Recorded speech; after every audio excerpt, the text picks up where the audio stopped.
Hey, how's it going, everybody? Hope you're doing well. I am not one to say I told you so, but I told you so. I, back in December, was saying that this was a coup and that Trump and his associates are all guilty of violating 18 U.S. Code 1512 and 18 U.S. Code 371. But before I get started, if you like what we do here, please subscribe to the channel. Hit that little bell so you get all the updates. Like the video. Please leave some comments so that we can get this algorithm going. But definitely subscribe to the channel. We got to get the subscriber count up. I'm working as hard as I can. But I love you guys. Here we go. The 371 is the conspiracy to defraud the government. It doesn't say defraud the government of money, which they have done. But it just says defraud the government, which they have done. The idea that nothing is happening, nothing is going on. DOJ isn't doing anything. NYC has backed off. Georgia says, oh, it's going to take us another year and a half to know if that phone call we have recorded is proof that he was trying to put pressure, even though we already know it. We're sitting here watching the violence in Ukraine. We had our January 6th. We have politicians on the right that are talking about civil war, that are talking about seceding, that are suppressing votes. Look, you've got Florida that had like 4 new voter suppression laws to stop voter fraud, but they only found 3 cases of voter fraud. How do you have more laws for voter fraud than you have cases of voter fraud? It's just proof. All they care about is power, and they are as corrupt as it comes. How many people died from gunshots in Florida over the last 4 years? More than cases of voter fraud, but you don't pass any new gun restrictions. You don't pass any new safety laws to protect kids in schools, to protect your citizens. But you pass laws outnumbering the cases of voter fraud, all for power. This is a scary time here in America. And I know there's a lot going on in Ukraine, but we cannot get distracted. J6 committee has decided they're going to keep working, but they're not going to do these public hearings that they could be doing. DOJ has decided they're just going to turn a blind eye and put their head in the sand. Local prosecutors are chicken shit. Michigan has crimes they could prosecute. They're not doing it. New Mexico has crimes they could prosecute. Nevada has crimes they could prosecute.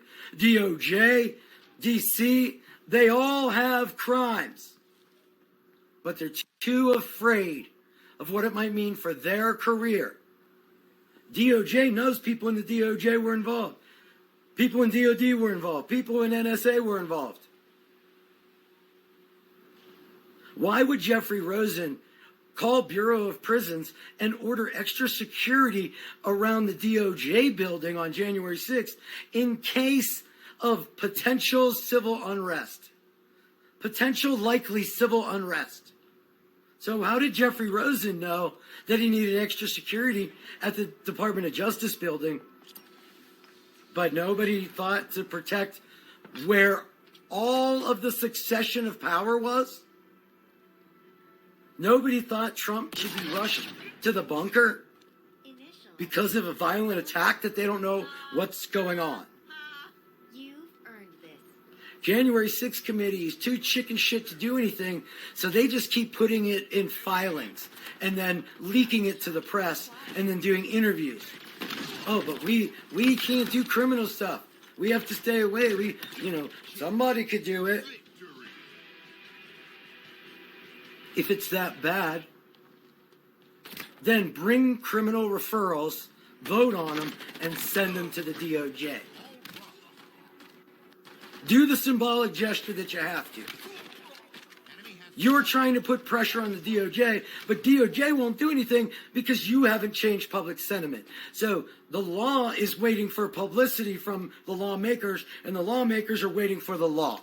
So we're just going to do nothing, sit around with our hands up our ass, and wait for democracy to fall and give it to the Republicans who have a minority and are just afraid of being the minority.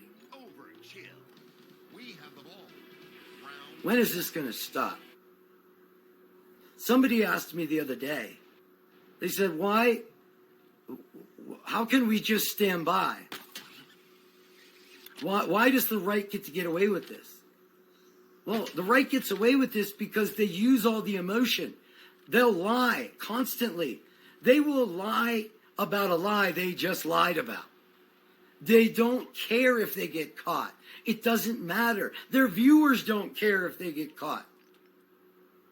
They can lie and foment anger and fear to motivate their people.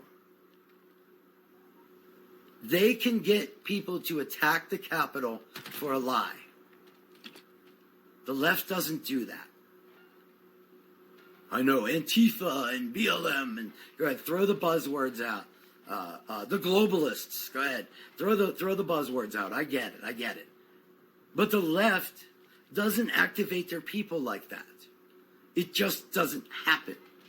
So here we are, 13 months, 14 months out from January 6th? We're not organized in protests demanding justice. Where are the protests in the streets demanding justice for America? We have a catalyzing reason to stand up and shout. Who's going to organize this? Who's going to organize it? Who's going to get us together? Who's going to get us on the streets? Who's going to put pressure on DOJ? Right now, DOJ is afraid of another Murrah building. They're afraid of right-wing violence. They're afraid that if public opinion doesn't change, they're never going to prosecute. Because they'd rather not tear down the DOJ by exposing the corruption, tear down the DOD, tear down the NSA to show the corruption as part of the coup if they don't have to. And if we don't make them, then they don't have to. So if the January 6th committee is not going to get on board, and the local prosecutors aren't going to get on board, and the state attorney generals aren't going to get on board, somebody has to get us organized. Who's it going to be? Let me know in the comments down below. How do we get this organized? If you like what we do here, please subscribe to the channel. Drop a like down below. Like I said, put a comment down there that how do we get this organized so that we can put pressure on the people that have to bring these cases forward? I appreciate you guys. Love you guys. Have a good one.